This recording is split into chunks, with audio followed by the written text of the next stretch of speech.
첫 주와 두 번째 주에는 그동안 묵상해 오던 출애굽기 말씀 잠깐 멈추고 시편 말씀을 살펴보겠습니다. 본문 시편 1편은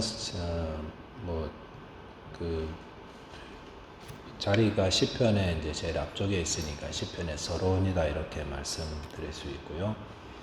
그래서 시편 1편 1절 보니까 복 있는 사람은 이렇게 시작되고 있습니다. 그래서 시편의 주제가 우리가 어떻게 복 있는 사람을 살아갈 수 있을까에 대한 말씀이구나 라는 것을 알 수가 있습니다.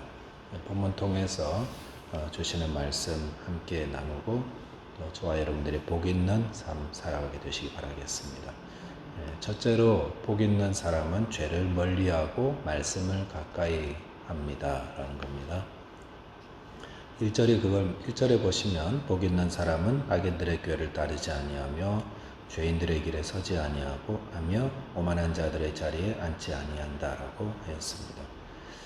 시편 150편이 있는데 복 있는 사람이 무언가 라는 것을 이야기하면서 가장 먼저 나오는 말씀이 악인들의 꾀를 따르지 않고 죄인들의 길에 서지 않고 오만한 자들의 자리에 앉지 않는다 라고 하였습니다. 어떻게 보면 좀 수동적이죠.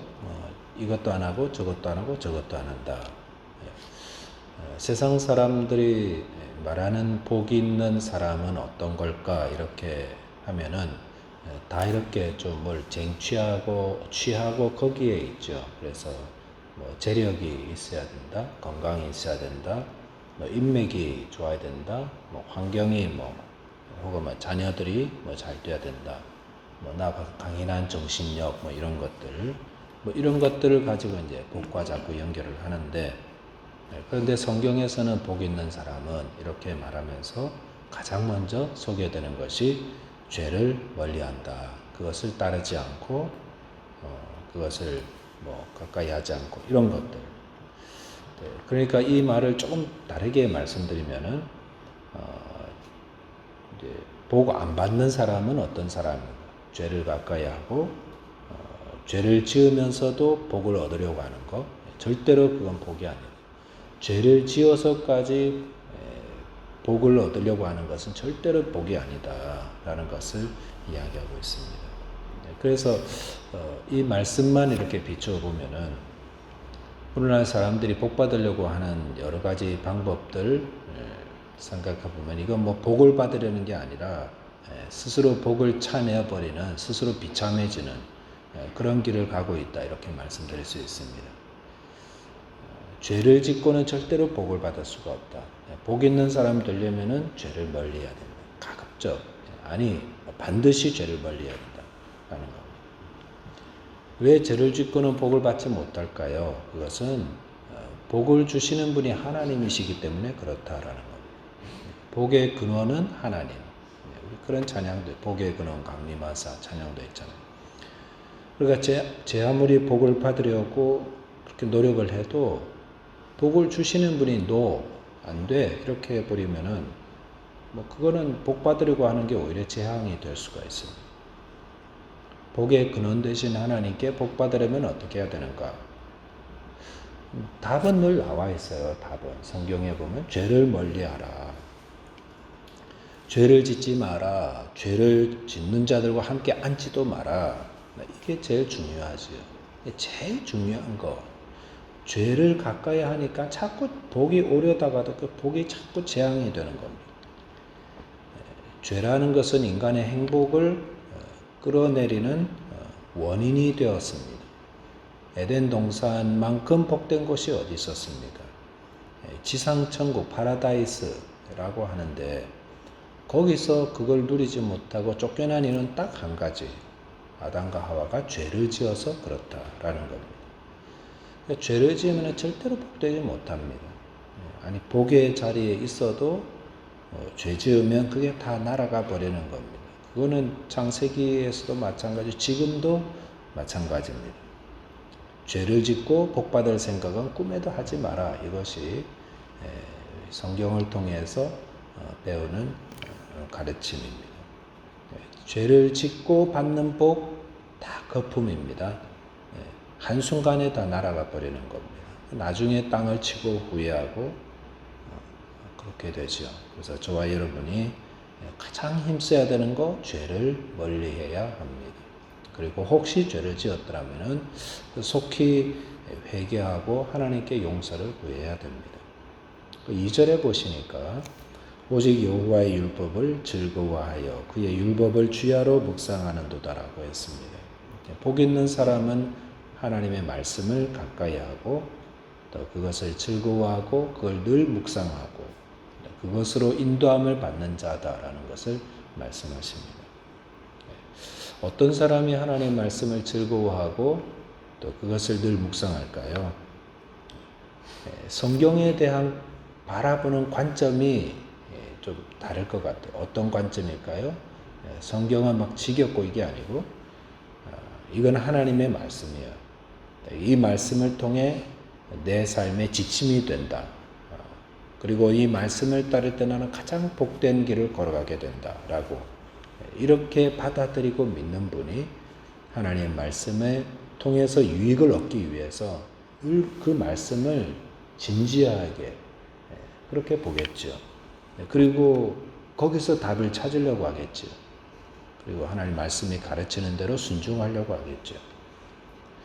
그러니까 지금 이제 시편 1편 1절 2절을 살펴봤는데 복 있는 사람이 어떤 사람인가 두 가지만 봐도 정확하게 좀 알 수가 있어요. 나 자신을 살펴보면 돼요. 이 기준, 죄를 멀리하는가 나는 아니면은 늘 죄에 이끌리고 있는가 죄를 지어서라도 복을 받으려고 하는가 이거 한 가지와 나는 하나님 말씀을 가까이 하고 있는가 그리고 하나님 말씀이 내게는 어떤 식으로 내게는 다가오고 있는가 라는 것 두 가지만 봐도 나는 복 있는 사람인지를 금방 알 수가 있습니다. 시편 119편 105절 말씀 보면은 주의 말씀은 내 발의 등이요 내 길의 빛입니다 라고 하였습니다. 성경 말씀이 우리가 걸어가는 길에 빛이 된다고 하였습니다. 캄캄한 길을 갈 때에 빛이 있는 사람과 없는 사람은 아주 큰 차이가 있습니다. 요즘은 다 스마트폰에도 이렇게 플래시 기능이 있는데 빛이 없이 자기 생각으로 가는 분들이 있어요. 캄캄한데도 나 이거 잘 아는 길이야. 낮에도 다 봤던 길이야. 그리고 자기 느낌, 자기 경험으로 가는 분들 어떻게 될까요? 반드시 부딪히겠죠. 넘어지고 다치고 굴러떨어지기도 하고 큰 어려움을 당하게 됩니다. 아주 아무것도 안 보이는 데서. 여러분 여기 불 꺼놓고 하면 여기 와보라 그래서 막 이 툭툭 부딪히고 막 멍들고 그럴 거잖아요. 그럴 때 빛이 있는 사람은 자그마한 빛이라도 있는 사람은 구덩이도 발견하게 되고 또 몸을 상하게 하는 것도 다 발견하고 피하기도 하고 그 바른 길이 어딘지도 알고 그래서 그게 복된 삶을 사는 것입니다. 하나님 말씀은 빛이라고 그랬잖아요. 그래서 하나님 말씀대로 살아가면 그것이 꼭 복된 길이다. 무엇이 내 길의 등이라고 했습니까? 하나님 말씀이라고 그랬죠. 그 말씀이 내 길에 빛을 비추어 줍니다. 우리가 살아가는 이 인생길은 한번 가본 길이 아니에요. 다 지금 새롭게 가는 길이에요. 아무것도 몰라요. 다 캄캄해요. 그럴 때에 하나님 말씀이 가르치는 대로 순종하고 그럴 때 그의 삶이 하나님의 말씀대로 가니까 그게 말씀이 빛이 되어서 굴러떨어지고 복을 차내고 하는 그런 것들을 다 피하고 이렇게 갈 수 있는 것입니다. 3절에 보니까 이 복 있는 사람은 시냇가에 심은 나무와 같다라고 했습니다. 시냇가에 심은 나무는 어떤 일이 와도 그 잎이 청청하고 또 때를 따라 열매를 맺는 그러니까 변함없는 그런 삶 변함없이 청청한 삶 그의 마음과 생각과 삶이 그렇다는 것이죠. 어떤 삶이 그렇습니까? 죄를 멀리하고 하나님 말씀을 가까이 합니다. 저와 여러분께서 이와 같은 삶을 통해 복 있는 사람 되시기를 바라겠습니다. 두 번째로 악인들은 반드시 심판받고 멸망합니다. 4절에 보니까 악인들은 그렇지 아니하며 오직 바람에 나는 겨와 같도다라고 했습니다. 악인들이란 어떤 사람들이냐면 뭐 우리 앞에 배운 거 그대로 해가지고 뒤집기만 하면 돼요. 복 있는 사람의 반대입니다. 그들은 하나님의 말씀을 가까이 하지 않습니다.